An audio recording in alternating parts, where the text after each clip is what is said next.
Right now, nearly 16 billion miles from where you're sitting, a machine older than the internet is about to cross a line no human-made object has ever crossed. In just a few months, it will be exactly one light day from Earth, over 16 billion miles away.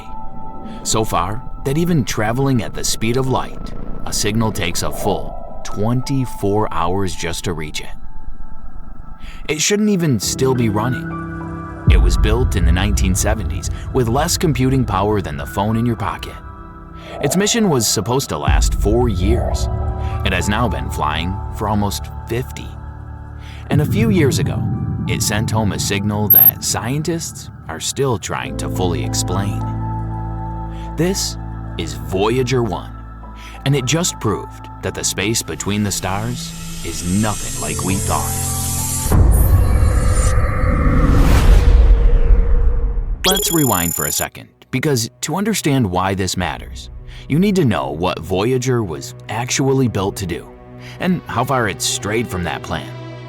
In 1977, NASA launched 2 spacecraft with one straightforward job: fly past Jupiter and Saturn, take pictures, send data. Done. Voyager 1 did exactly that, and did it spectacularly. It caught active volcanoes erupting on Jupiter's moon, Io. It captured Saturn's rings in more detail than anyone had ever seen. By the early 1980s, its official mission was complete. That should have been the end of the story. NASA had gotten everything it asked for. There was no requirement to keep flying, no guarantee the spacecraft would even survive the journey outward. Its power source was only ever expected to last so long, and nobody was certain the instruments would hold up in the cold and radiation beyond the planets. Instead, Voyager kept going. For decades, it drifted outward, past the edge of the planets, toward a boundary no human-made object had ever touched. In 2012, it crossed it. That boundary is called the heliopause, the point where the sun's influence finally gives out and true interstellar space begins. Voyager crossed it more than 11 billion miles from Earth. Inside it, the solar wind rules everything. Outside it, Voyager was in the open ocean between the stars.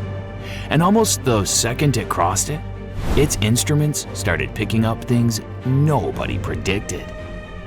Scientists expected interstellar space to be quiet, empty, a calm void between solar systems. What Voyager found instead was chaos. Twisting magnetic fields, fast-moving cosmic rays, and something even stranger, waves rippling through invisible plasma, the electrically charged material that fills most of the visible universe. Here's the part that should give you chills. Space looks empty, but it's actually threaded with thin clouds of this plasma. When something violent happens far away, a dying star, a massive stellar explosion, it sends a shockwave through that plasma, like a stone dropping in a still pond. Voyager, sitting alone in the dark, felt those ripples pass by. It's the cosmic equivalent of standing in your backyard and hearing thunder from a storm you can't see, hundreds of miles away, and using that sound to figure out exactly how big the storm is and where. That's not science fiction. NASA has used exactly this method from exactly this spacecraft to measure the density of interstellar space.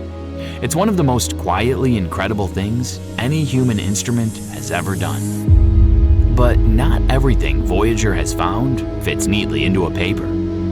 Over the years, its instruments have occasionally picked up fluctuations, sudden shifts in magnetic fields and particle behavior that don't match any existing model. Most eventually get explained. Some haven't.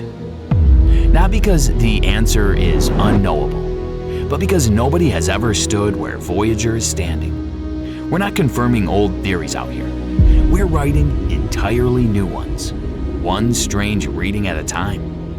And that's what makes this spacecraft so hard to walk away from. Because there is no backup, no second Voyager waiting to take over.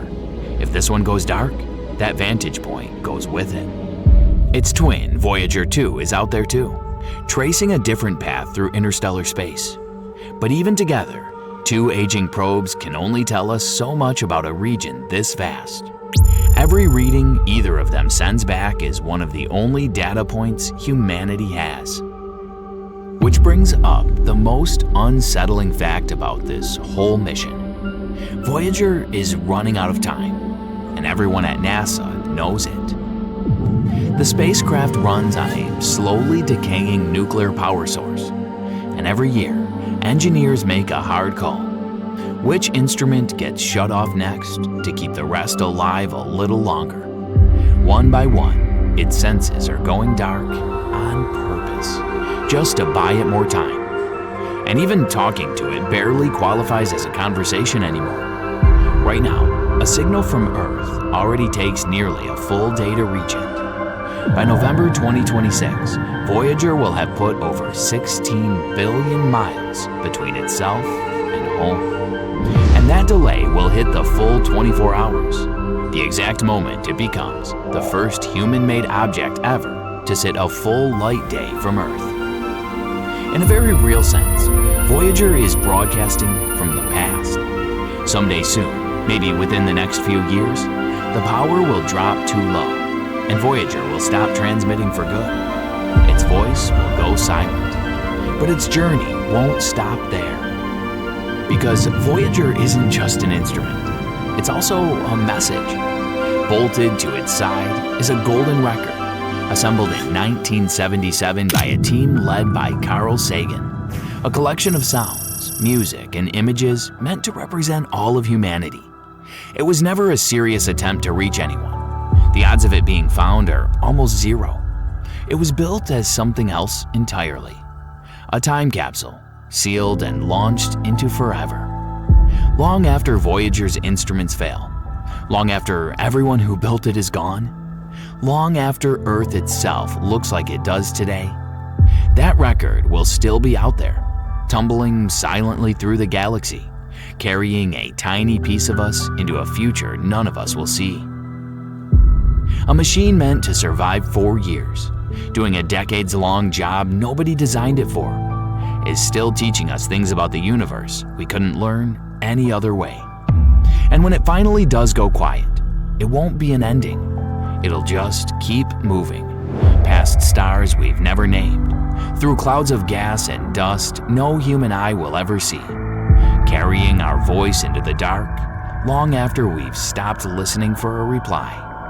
If mysteries like this pull you in the way they pull us in, subscribe, because this isn't the last signal we're going to chase.